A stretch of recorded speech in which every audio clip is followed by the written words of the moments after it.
Snow dusted the wooden steps of the trading post as folks passed her by an old woman in a torn shawl, clutching a sack of flour she couldn't afford. No one met her eyes.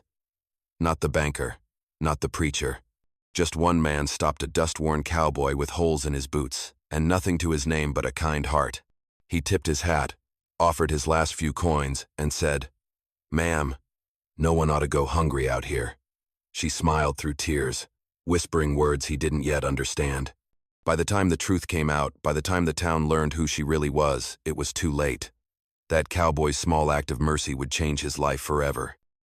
Don't forget to like this video and subscribe to the channel so you never miss a ride into the Old West. The snow fell in slow, steady sheets, soft enough to muffle the world but heavy enough to remind every soul in town just how far winter's reach could go. Tom Barrett stood at the counter of Lawson's trading post, the smell of kerosene and cold tobacco hanging in the air, as the old woman fumbled for coins that weren't there. Her hands trembled as she clutched the sack of flour, her eyes darting between the scales and the storekeeper's scowl. "Come on now," Lawson barked, voice sharp as a whip. "Can't pay, can't eat. Ain't running no charity here." His laugh was mean and small, the kind that came easy to men who'd never known hunger themselves. Tom reached into his coat, pulling out the few coins he'd saved from a week's labor mending fences at the McCready place. "That ought to cover it," he said, tossing them onto the counter. The jingle silenced the room. Lawson shot him a look, half contempt, half curiosity, but swept the coins up all the same. "You'll never get far giving away what little you've got," the man muttered, sliding the flour across the counter. "Charity don't fill a belly." Tom ignored him. He turned to the woman, who stood frozen in disbelief, her eyes glossy with something too deep to name. "Here," he said, his tone gentle but steady. "Let me carry that for you." Her lips trembled as she smiled, the lines on her face deepening like the rings of an old tree. "You're kind, son," she whispered. "Too kind for a world like this." Tom shrugged, hoisting the sack over his shoulder like it weighed nothing at all. "Ain't no harm in being decent." He pushed open the door, the wind rushing in to bite at his neck, and held it for her to pass. The cold outside hit like a wall, the snow swirling in ghostly circles around them as they stepped onto the porch. The town was quiet except for the distant clang of a blacksmith's hammer and the slow creak of a hanging sign above the saloon. "Where's home?" he asked, raising his voice above the wind. She didn't answer at first, just stared out past the rooftops, where the prairie stretched endless and pale beneath the bruised sky. Finally, she said, "Home's gone, son. Burned to ash 'fore the thaw came. Just passing through now." The words came soft, almost lost in the wind, but they hit him hard enough to make him stop. He wanted to ask more where she came from, who she'd lost, but something in her tone told him not to. There was pride in her voice, a stubbornness that kept her upright even when the world tried to break her. He nodded instead, offering a quiet, "Then you be careful out there." She turned to him, her eyes glinting beneath the brim of her bonnet. "The world's full of hungry hearts," she said. "Yours shouldn't be one of them." And then she was gone, swallowed by the falling snow, her shape fading until she was just another ghost on the white horizon. Tom stood there a long while, the wind stinging his cheeks, the sound of her voice echoing somewhere deep inside him. When he finally climbed into the saddle and turned his horse toward the edge of town, the flour was still warm from where her hands had held it. And for reasons he couldn't explain, he looked back twice before the storm swallowed the road behind him. The saloon was loud enough to drown out most men's thoughts, but not Tom Barrett's that night. He pushed through the bat-wing doors, the smell of whiskey, sweat, and wood smoke slapping him in the face like an old, familiar insult. Lantern light flickered off mirrored walls, catching the smoke that hung thick as fog while the piano man banged out a tune that might have been cheerful once, before too many empty glasses and broken hearts had worn the joy out of it. Tom nodded at a few faces he knew, men who'd spent the better part of their lives trading stories and bad luck, and took a stool at the end of the bar. "Whiskey," he said, voice rough from the cold. The barkeep poured without a word, sliding the glass across the counter. Tom didn't bother to warm his hands around it, he just drank, the burn chasing away the chill but leaving something colder in its place. He'd been thinking about the old woman all afternoon, her shawl tattered, her voice soft and strange like wind through the pines. He told himself it was pity, But deep down, it felt like something else, like a warning he didn't yet understand. The room erupted in laughter from a corner table where a few ranch hands were playing cards, their boots muddy, their mouths running faster than their luck. "You see that hag begging out front of Lawson's today?" One of them barked, slapping his knee. "Said she was praying for the Lord's mercy, but the way I heard it, she's got the devil's tongue." The others howled, pounding the table as another chimed in. "She's the beggar witch, ain't she? My cousin swore she cursed him last spring, his barn burned down the next day." "Maybe she just didn't like his face," someone joked. And more laughter followed, ugly and easy. Tom's hand stilled on his glass, his knuckles pale in the lamplight. "Ain't no witch," he muttered under his breath, but no one heard him. The biggest of the men, a bull-shouldered brute, named Harris, leaned back in his chair and sneered. "You ask me, any fool helpin' her's askin' for the same fate. Saw some drifter payin' her tab this mornin'. Poor bastard don't know she brings death to anyone dumb enough to show her kindness." The words hit like a spark in dry grass. Tom felt something rise inside him, slow and mean, but he kept his face still. He finished his drink in one swallow, the whiskey burning down like swallowed fire. The laughter grated against his ears, every sound sharper than the next, and for a heartbeat he imagined standing up, saying something, maybe knocking Harris off his stool just to hear the man's teeth clatter against the floorboards. But he didn't.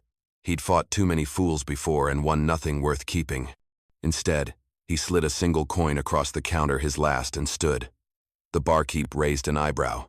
"Leavin' already?" Tom nodded once. "Storm's clearer out there," he said. The doors swung shut, behind him, muting the noise of the saloon to a dull hum, and the night greeted him cold and empty, the stars hidden behind a blanket of gray. He mounted his horse, the leather creaking beneath him, and stared down the road where the wind was blowing hard enough to erase his tracks before they formed. Somewhere out there in that frozen dark, an old woman was walking alone, clutching a sack of flour that wasn't nearly enough to keep her alive. Tom tugged his hat low, muttering to himself, "Ain't right." Then he kicked his horse into motion, the sound of hooves fading into the snow-laced wind as he rode out into the night, the memory of her frail, trembling hands clinging to him harder than the cold ever could. The morning broke gray and hollow, the kind of dawn that carried no promise, only a chill that crept bone deep.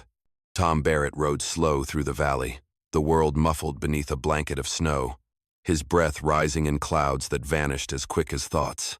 He hadn't meant to follow her, had told himself all night that he wouldn't, but when the first light crept over the ridge, he'd saddled his horse and set out anyway.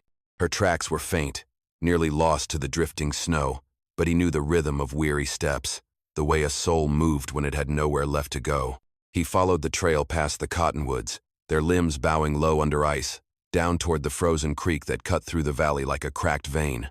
The air was sharp enough to sting his lungs, and every so often, he thought he heard humming on the wind a low, tuneless melody that made the hair rise on the back of his neck. By the time he reached the old cabin, the sun was barely a pale smear behind the clouds. It had been a fine house once.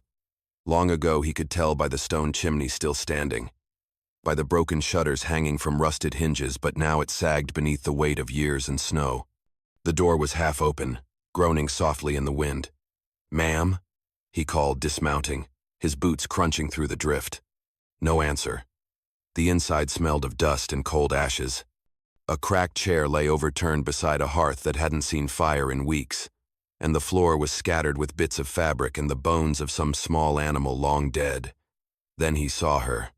The old woman sat on the floor beside the hearth, her back straight despite the years, the tattered shawl drawn tight around her shoulders. Her lips moved faintly as she hummed a sound too soft for the silence around it. In her wrinkled hand rested a gold pendant, its surface catching what little light seeped through the doorway. "You shouldn't have come," she said without looking up, her voice barely a whisper, as though she were speaking to the air itself. Tom took off his hat, lowering his head in the way a man does before stepping into someone else's sorrow. "Didn't sit right, letting you walk off into the storm," he said gently. "Town's saying all sorts of things about you." She gave a faint laugh, dry as autumn leaves. "They always do. Fear makes fools brave with their tongues." Her fingers closed around the pendant, trembling slightly. Kindness is a dangerous thing, Mr. Barrett. He frowned. Ain't never figured it that way. No, she said, finally lifting her eyes to his. They were pale but clear, sharp as winter glass. You haven't yet. But you will. She gestured toward the hearth. This place used to be my son's. He built it with his own hands before the sickness came, before the land changed hands and greed took root. Her gaze drifted toward the shuttered window, where the light slanted weakly through the cracks. The world doesn't forgive mercy, Tom. Not anymore. He crouched beside her, studying the pendant. That his? She nodded slowly, her eyes far away. All that's left. The words carried a weight he couldn't name, something heavy enough to make the air itself seem thinner. Outside, the wind picked up, howling through the cracks in the cabin walls like the voice of something long dead. Tom wanted to speak, to offer comfort, but no words came. She closed her hand around the pendant, her knuckles white. You gave away your last coin for a stranger, she said quietly. And now you're bound to a story that isn't yours to end. Tom stood, unsettled, his breath catching in the cold. The old woman didn't move, only stared into the dark hearth as if waiting for fire to return to it. Kindness, she murmured again, her voice almost gone, always comes with a price.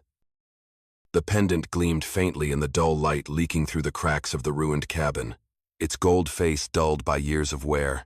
Yet the engraving still caught the eye, a proud eagle, wings spread wide, entwined with ivy curling around its talons. Tom Barrett crouched beside the hearth, his breath fogging in the cold, and studied the symbol, his pulse quickening with the strange pull of recognition. He'd seen that mark before years ago, carved deep into the wrought iron gates that guarded the Hollister estate out by Carson Bluffs, a mansion of marble and shadow that loomed like a relic of another world.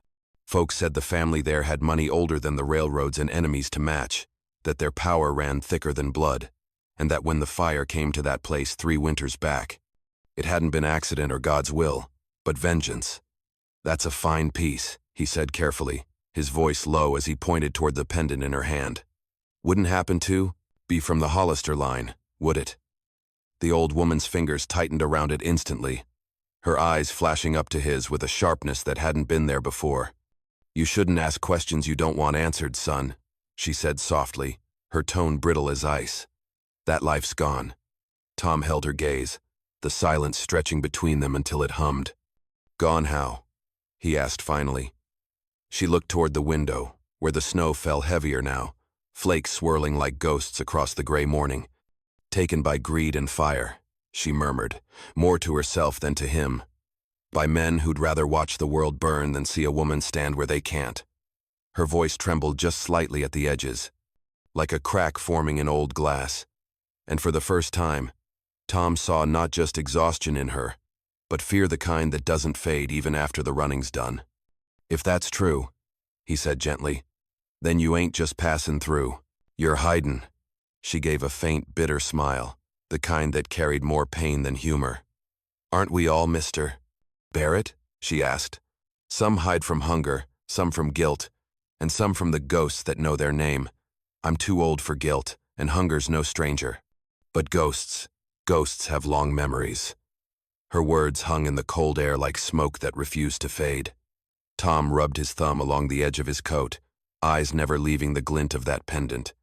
If you're running from men tied to that crest, he said quietly, then trouble's already close. They don't let go easy. She looked away, her breath catching. I told you before, she said, her voice shaking now. Kindness is a dangerous thing. The sound of the wind outside grew louder, pressing against the walls like a living thing. Tom felt it too, the weight of something unseen drawing nearer, carried on the storm. Maybe, he said after a long pause. But it's worse, letting someone freeze to death alone. She flinched at that, as if his words had struck deeper than he intended, and for a heartbeat, he thought she might finally tell him what she was running from.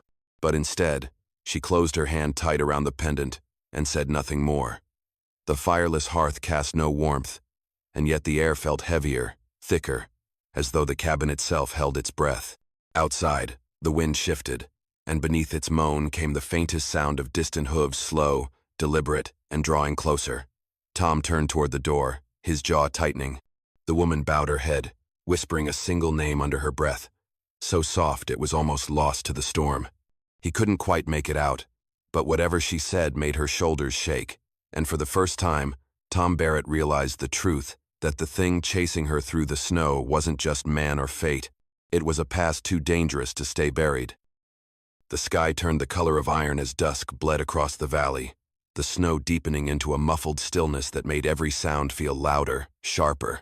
Tom Barrett stood at the edge of the collapsed porch, staring toward the far ridge where three dark shapes had begun to emerge from the whiteness riders, their silhouettes long and lean against the dying light. Even before he could see their faces, he knew what they were, the kind of men who didn't ride for mercy. Their coats looked too fine for drifters, the gleam of their rifles too well kept for hunters. He turned back into the cabin, where the old woman had gone still, her eyes wide and glassy in the half-light. "They're comin'," he said quietly, kneeling beside her. "And I don't reckon they're out here for sightseeing." She didn't ask who. She didn't have to. Her hands trembled as she reached for the pendant, tucking it beneath her shawl like a mother hiding a child. "Please," she whispered. "You don't understand what they'll do." "I understand enough," he said, prying up a loose floorboard by the hearth. The space beneath was shallow, filled with dust and splinters, but it would hide her for a while. "You get down there and stay quiet till they're gone." She hesitated, the pride in her eyes flickering with fear. "Tom, do it," he said, his tone firm but not unkind. "Ain't got time to argue." She lowered herself into the hollow, her breath uneven, her frail body curling in on itself like parchment in flame. He slid the boards back into place, brushing snow and ash over the seams, then straightened just as the first knock rattled the door. The sound was sharp, practiced like a man who was used to being answered. Tom grabbed his rifle, cradling it loosely in one hand, and opened the door to find three strangers framed by the dying light, their horses snorting in the cold. The man in front wore a dark wool coat and a smile too thin to be friendly. "Evenin'," he drawled, tipping his hat just enough to mock the gesture. "Sorry to trouble you, friend, but we're looking for someone, an old woman, gray hair, traveling alone. Might have passed through this way." Tom kept his face blank, his voice steady. "Ain't seen no one but the snow." The man studied him a long moment, eyes pale and sharp as cut glass. "That so?" Behind him, one of the others shifted his rifle, its barrel catching what little light was left. "Storm's making it hard to track," the leader continued. "But she can't have gone far. Frail thing like her. Can't imagine she'd last a night out here without help." Tom shrugged, the motion slow, casual. "Plenty of folks pass through this valley. Ain't my business to keep count." The man's grin widened just slightly, though it didn't reach his eyes. "You got a kind face," he said. "That's good. Kind faces know when to keep quiet." He leaned closer. The five lead. Smell of tobacco and fine whiskey clinging to his breath. "If you do see her, mister, best forget it." The words came smooth, almost polite, but the threat beneath them was cold enough to freeze the air. Tom held his gaze without flinching. "Reckon I'm good at forgettin'," he said evenly. The man's laughter broke the tension, low and cruel. "That's what I like to hear." He swung himself back into the saddle, the other two following suit, their horses kicking up snow as they turned toward the ridge. "Keep warm, friend," the leader called over his shoulder. "Storm's only getting worse." Their laughter echoed long after they vanished into the dark, carried away by the wind until it sounded like the wail of something wild and hungry. When the last hoofbeat faded, Tom closed the door and dropped the latch, the cabin returning to silence. He knelt beside the hearth, lifting the floorboard just enough to see the glint of the old woman's eyes staring back, wide with fear and something like shame. "They're gone," he whispered. "For now." Her voice trembled up from the dark. "You shouldn't have lied for me."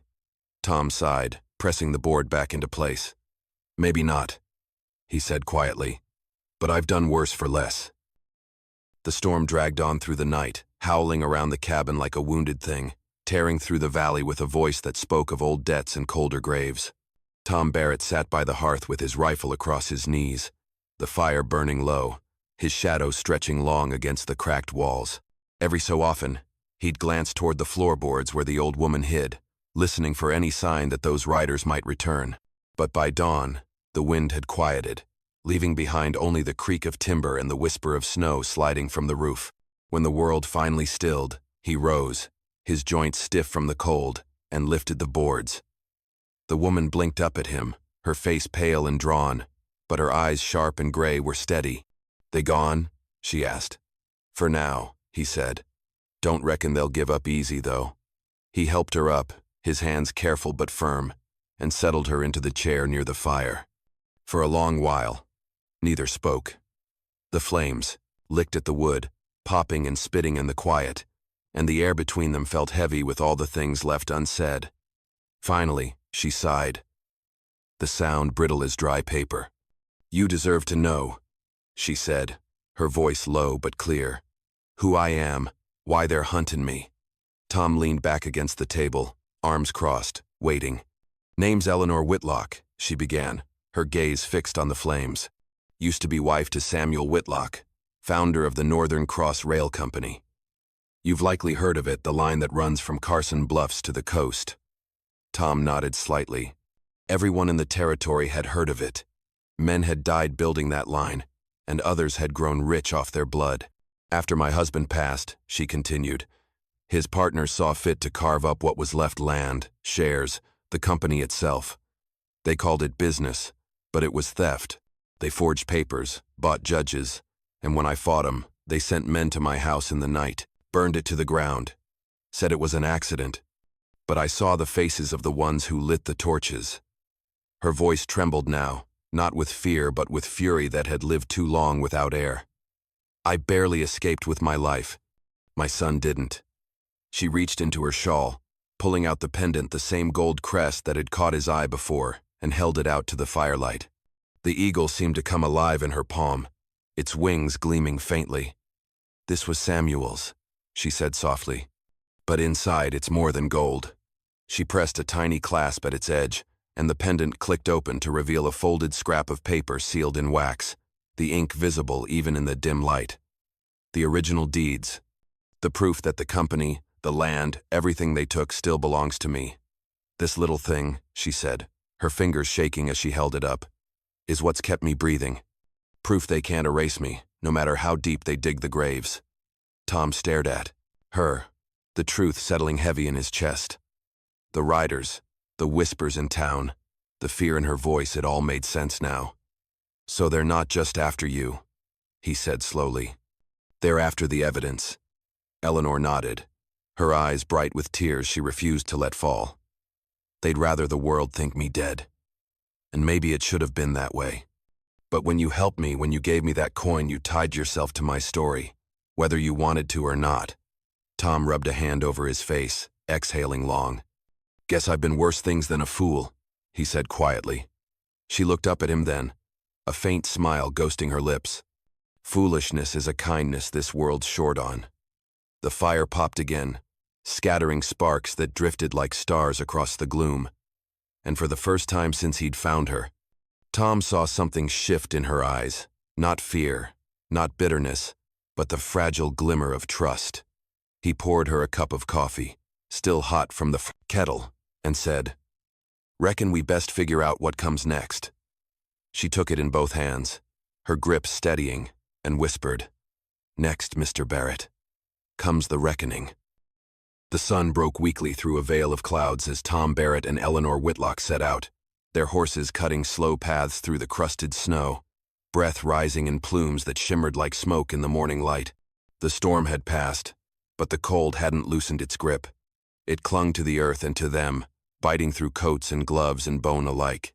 Tom rode a pace ahead, eyes scanning the ridgelines for any sign of riders, while Eleanor sat straight in the saddle behind him, her shawl drawn tight, the gold pendant glinting faintly against the gray of her dress. For a woman who'd nearly been burned out of her own life, she rode with a kind of dignity that no ruin could touch. And the more he watched her, the more he realized she wasn't made of fragility, but of iron wrapped in age and sorrow.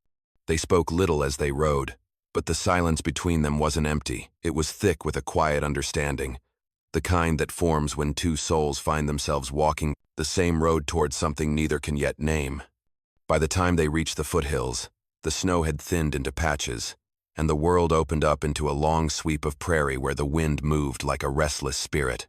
They stopped at a small stream still rimmed with ice, their horses dipping their muzzles into the cold water while Tom gathered kindling to build a fire. When the flames caught, he handed her a tin cup of coffee, and for a moment, she looked less like a fugitive and more like the woman she must have once been: strong, composed, unyielding. "You still mean to ride all the way to Carson Bluffs?" he asked, watching her closely. "It's a long trail for someone with enemies at every turn." She nodded, setting her cup aside. "There's a man there," she said.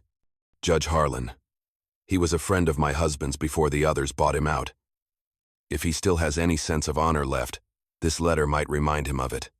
She reached into her cloak and pulled out a sealed envelope, the wax bearing the same crest as her pendant, the eagle wrapped in ivy. She held it out to him with trembling fingers. "I need you to deliver this, Mr. Barrett. No matter what happens to me, this must reach his hands." Tom stared at the letter, feeling its weight, though it couldn't have been more than an ounce. "You're trusting an awful lot to a man you met in a trading post." "I trust what I've seen," she said simply. "A man who'd give his last coin for a stranger is a rare thing. And I've had enough of men who take what isn't theirs." Her words struck something deep in him, something he'd buried beneath years of drifting from one nowhere to the next. "You're sure about this, Judge?" he asked after a moment. "Last I heard, Harlan was half in debt to the same men that burned your house."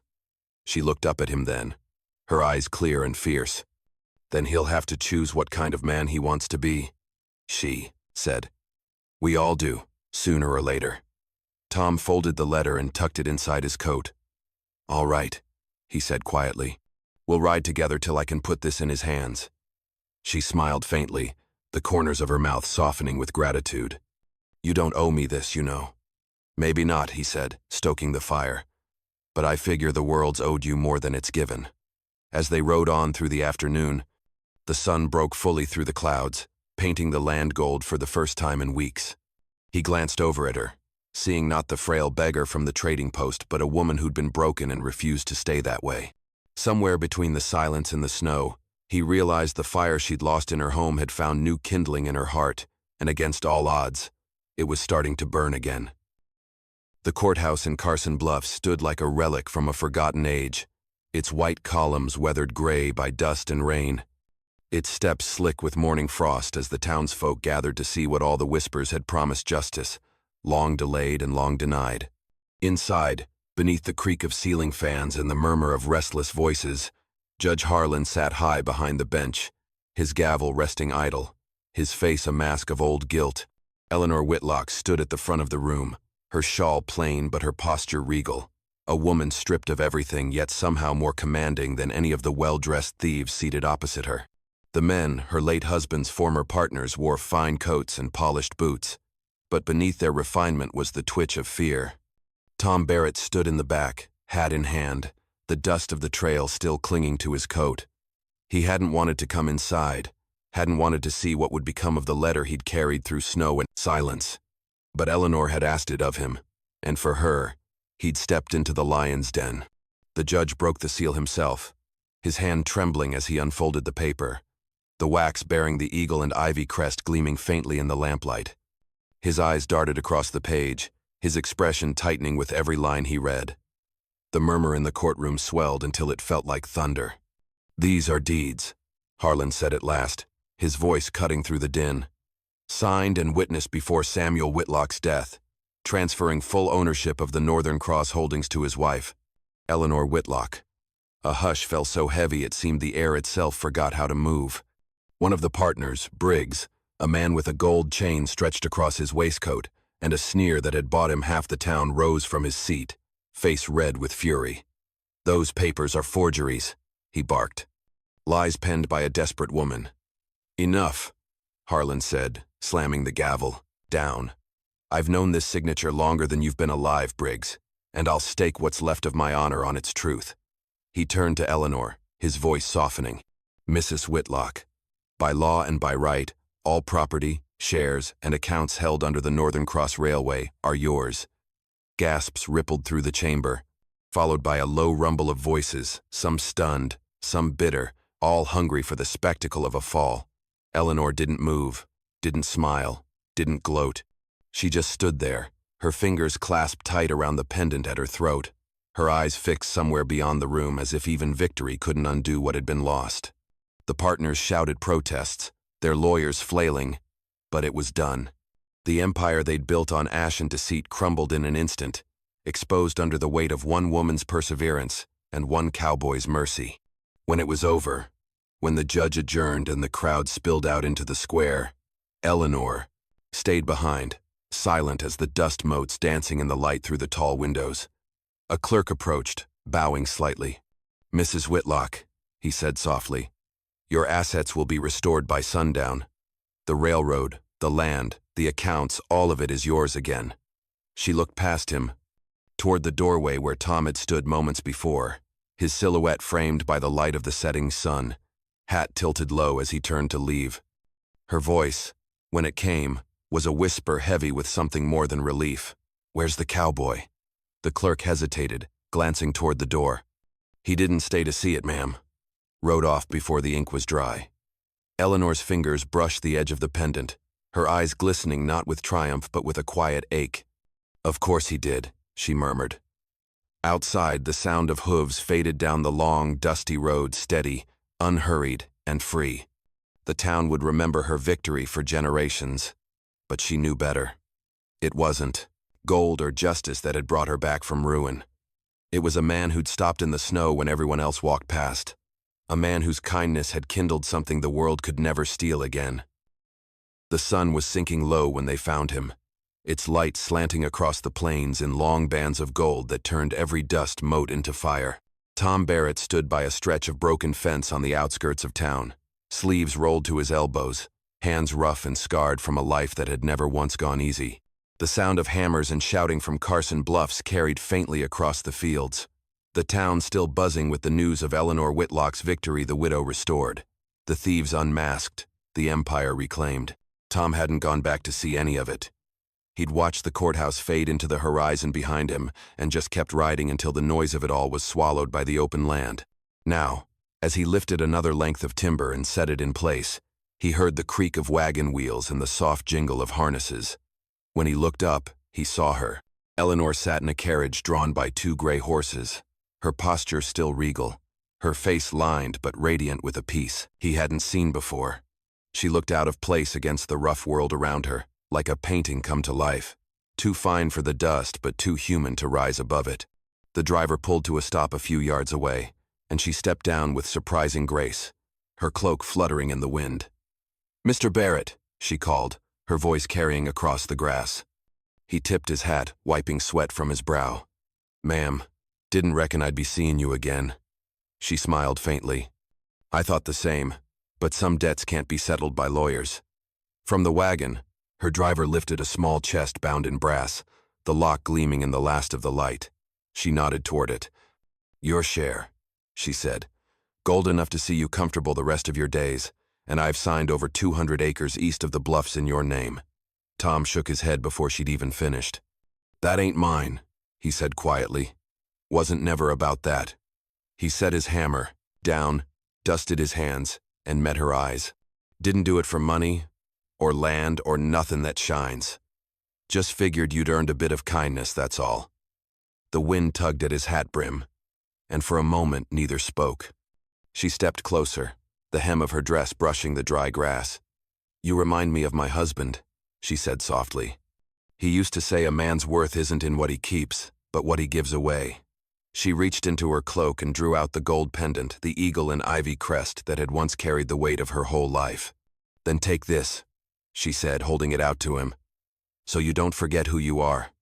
Tom stared at it for a long moment, the metal warm from her hand, gleaming like a small sun against the fading day. He hesitated, but something in her gaze steady, kind, knowing left no room for refusal. He took it gently, closing his rough fingers around it. "Don't need reminders, ma'am," he said. "World's got a way of doing that for me." "Perhaps," she said, her smile tinged with sorrow. "But even the good needs something to hold on to." He nodded, slipping the pendant into his coat pocket, where it settled against his heart with a weight that felt strangely right. She stepped back, her carriage waiting, and for a heartbeat, it seemed like the whole world stood still, the wind quiet, the sky bleeding into gold and violet. "You'll always have a place in Carson Bluffs," she said, "if you ever tire of fences." He gave her that half-smile of his, small and honest. "Reckon I'll stick to open country," he said. She nodded, eyes bright with unshed tears, then turned away. The carriage rolled off toward the horizon, the wheels kicking up a trail of dust that caught the dying light. Tom watched until she vanished, then looked down at the fence he'd been mending. He ran a hand over the worn wood, the same way a man might trace a scar, something healed, but never forgotten. The wind shifted, carrying the faintest echo of her voice, and he touched the pendant in his pocket. "Kindness," he murmured, more to himself than the sky. "Ain't ever wasted." Then he picked up his hammer and went back to work as the sun dipped behind the hills, leaving him standing tall against the twilight, a quiet man who'd given the world more than it ever thought to give him back. By the time the snows melted and the valley bloomed with the first touch of spring, the story had already taken on a life of its own. Folks around Carson Bluffs whispered it in saloons and told it over campfires, each version taller than the last, until even the wind seemed to carry the name of Tom Barrett, the poor cowboy who saved a queen without a crown. Some said he'd faced down a dozen gunmen in the storm, standing between the widow Whitlock and the devils who'd stolen her world. Others claimed he'd ridden through fire itself, letter in hand, while bullets rained from the dark. The truth, as always, was quieter, buried in the spaces between what men wanted to believe and what really happened. At the trading post where it all began, no one sneered anymore when a beggar came through the door. The storekeeper, Lawson, now old and gray, kept a kettle of coffee warm for strangers and never again turned a soul away. Above the door, hanging from a bent nail, was a single gold pendant, an eagle wrapped in ivy, glinting softly in the morning light. No one saw who hung it there each spring, but everyone knew who it was for. The townfolk called it a token of gratitude, a symbol of what decency could do when the world was colder than the snow itself. Children grew up hearing the tale as gospel, that a man with nothing but a kind heart had changed the course of power, restored a legacy, and vanished before anyone could thank him proper. Eleanor Whitlock, now restored to her wealth and standing, rebuilt her estate on the ashes of the one she'd lost, though she never called it the Whitlock House again. Folks said she renamed it Barrett's Rest, a quiet ranch nestled near the river, where no business was done and no servants worked, just a place of peace, kept open for wanderers who needed a roof and a meal. The rich called it eccentric, the poor called it mercy.